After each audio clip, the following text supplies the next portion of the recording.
Pastor, apa sih resepnya supaya kamu awet muda? Jangan kawin.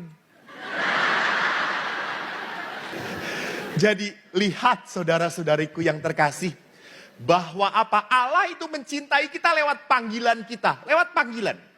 Saya dulu berpikir bahwa hidup imamat adalah yang terbaik, yang terhebat, yang pasti membawa ke surga. Rupanya enggak. Enggak seperti itu sekarang. Saya justru melihat orang-orang yang bisa bertahan menikah sampai maut, sampai mati. Itu keren. Wow.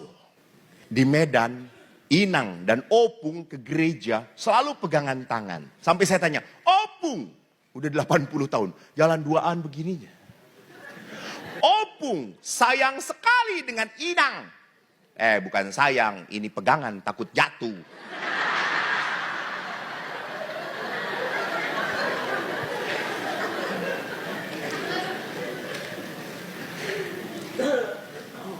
Dua minggu yang lalu saya ke Sabah. Lalu ada memberikan rekoleksi keluarga. Ada pasangan suami istri yang sudah golden anniversary. 50 tahun perkawinan. Encek dan encim. Lalu saya tanya, Cim, gimana? Apa yang pernah membuat bahagia selama hidup perkawinan?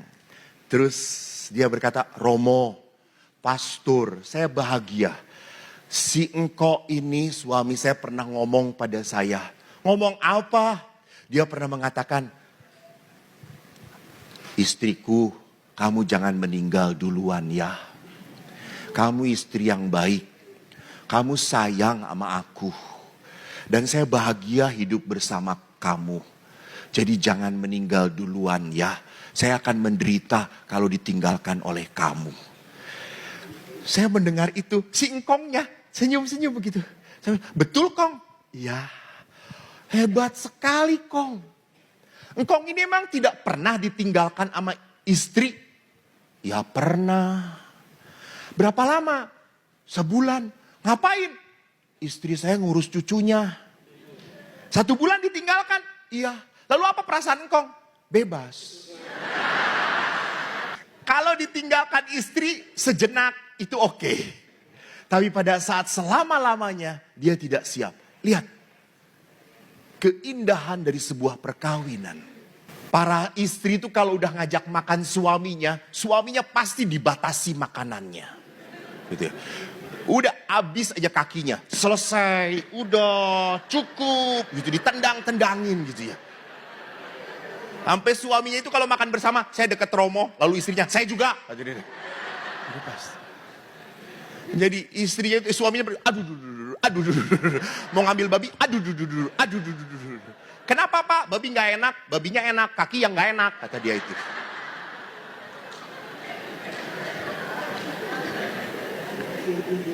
Lalu saya tanya ibunya, Bu, kenapa Bu, kok seperti itu, kok Bapak nggak boleh? Pastor, ingat ya, suami kalau makan seenaknya, kalau sakit siapa yang ngurus? Saya. Lalu saya tanya, kalau saya kok nggak ditendang? Ya terserah pastor gitu ya. Jadi lihat betapa indah perkawinan itu. Anda seperti apapun tetap dirawat oleh pasangan Anda. Itu hukum gereja Katolik.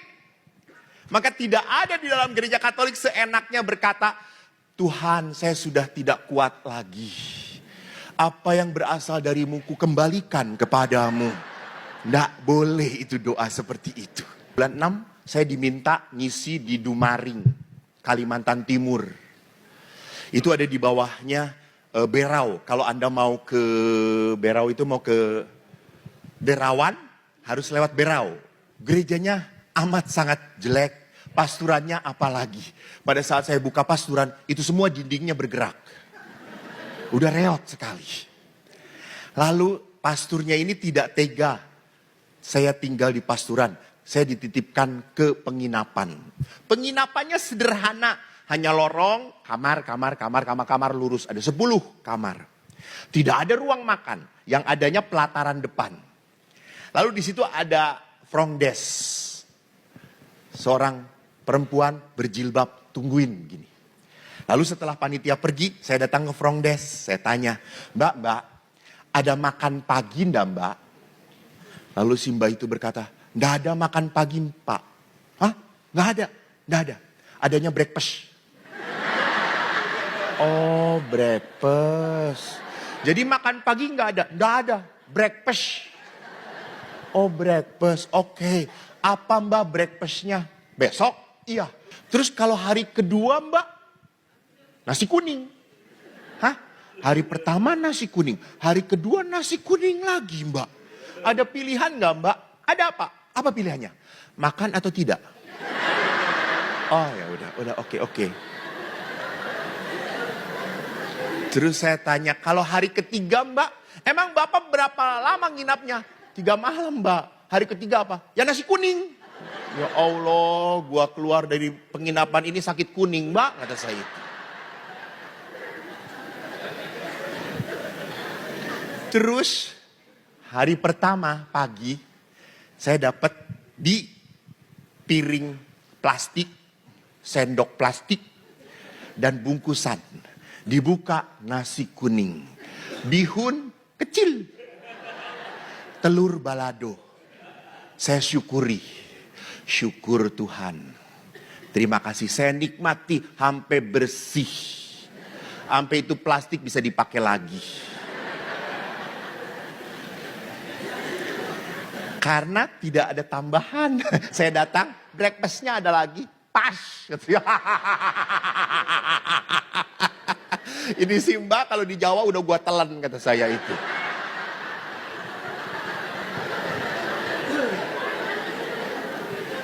Hari kedua, we have miracle, you know.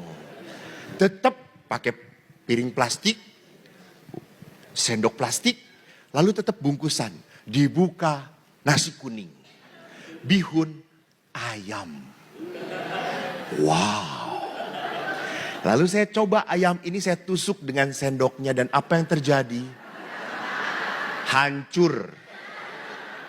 Tok. Aduh. Saya pegang ayamnya, lebih empuk ayam hidup daripada ayam mati. Tapi Bapak Ibu maaf. Eko adalah pastor yang tidak boleh mengeluh. Saya harus menerima, berdamai. Saya makan nasi kuning, bihun, ayamnya saya masukin, keluarin lagi. Itu ayam balado yang merah jadi putih, saudara-saudara.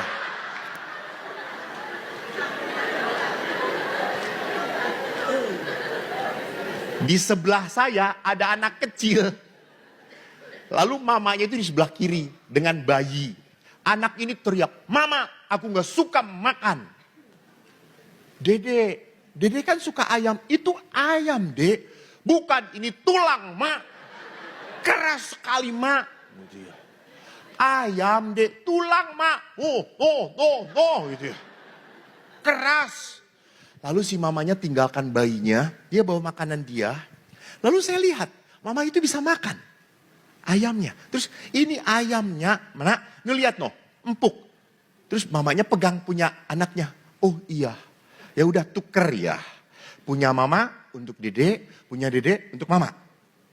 Lalu dia kasihkan ke anaknya. Anaknya makan dengan lahapnya.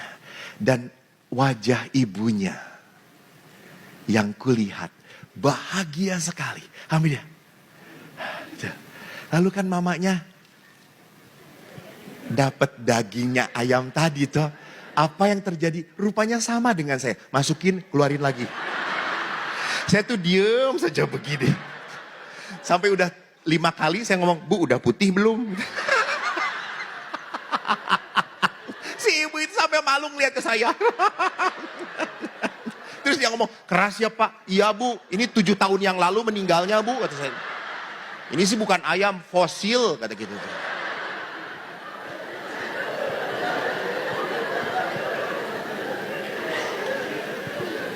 Saudaraku, apa yang mau saya jelaskan di situ? Lihat, tindakan ibu itu.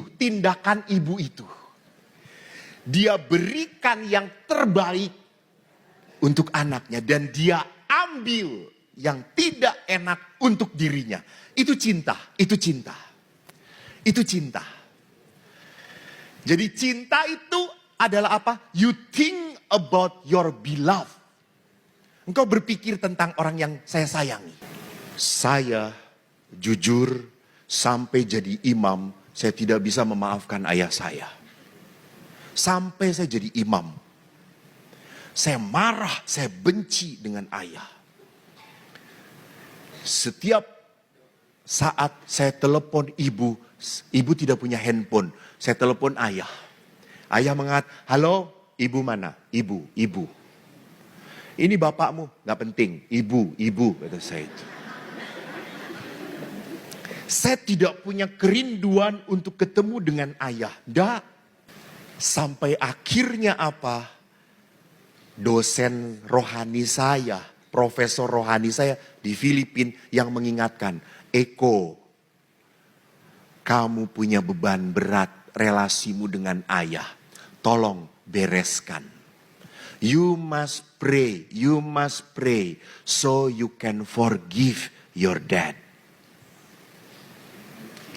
Dan saya berdoa, doanya apa? Tuhan, semoga ayah saya bertobat. Apa yang terjadi nggak tobat-tobat sampai sekarang. Enggak, salah. Saya berdoa, Tuhan, rendahkan hatiku. Rendahkan hatiku. Dan saya akhirnya datang kepada ayah saya.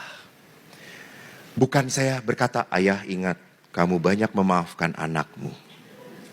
Kamu banyak melukai anakmu. Anakmu sekarang jadi pastor. Jangan macem-macem. Enggak. Saya ngomong kepada ayah, terima kasih. Kau mendidik aku dengan keras. Kau pukul aku, kau hajar aku. Kau selalu hina aku. Dan saya ingat, karena aku dipukul, karena aku dihajar, aku jadi pastor. Seperti ini. Ayah, terima kasih. Kau mendidik aku keras supaya aku kuat. Supaya aku jadi hebat. Lalu setelah itu saya peluk ayah. Karena saya belum pernah merasakan dipeluk ayah. Tidak pernah. Di album tidak ada gambar Eko dipeluk ayah. Kagak ada. Adik saya nomor 2 sedang digendong. Adik saya nomor 3 sedang diberi susu botol. Adik saya nomor 4 sedang diangkat di pundak ayah. Eko dipegang oleh tukang beca.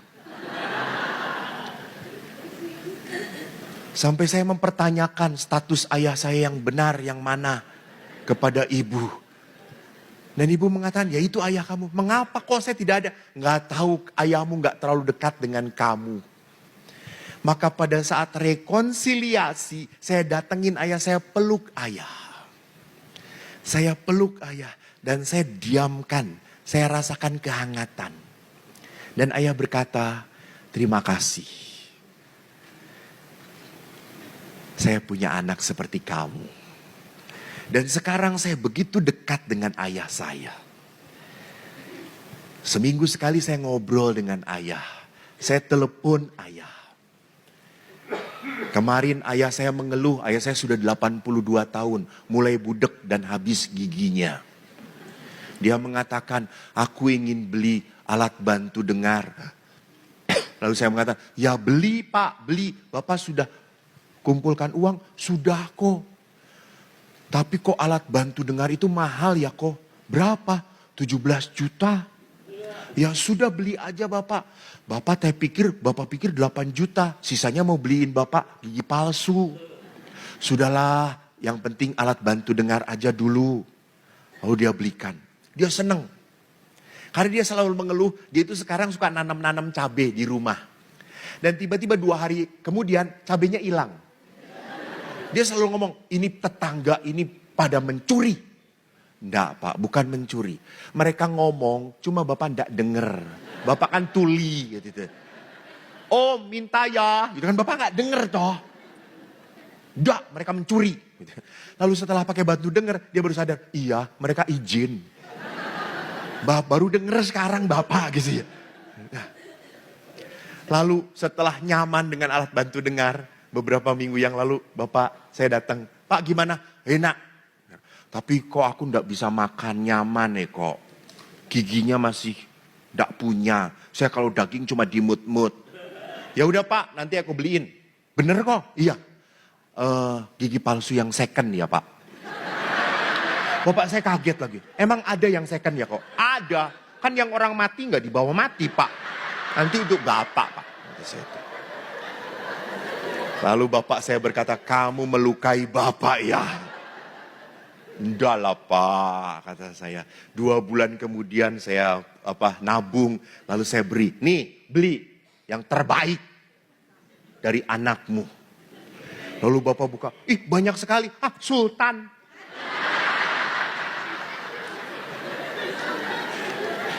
Bapak Ibu ingat, luka saya dilukai oleh ayah bisa dilupakan? Tetapi saya bisa mencintai lagi. That is forgiveness.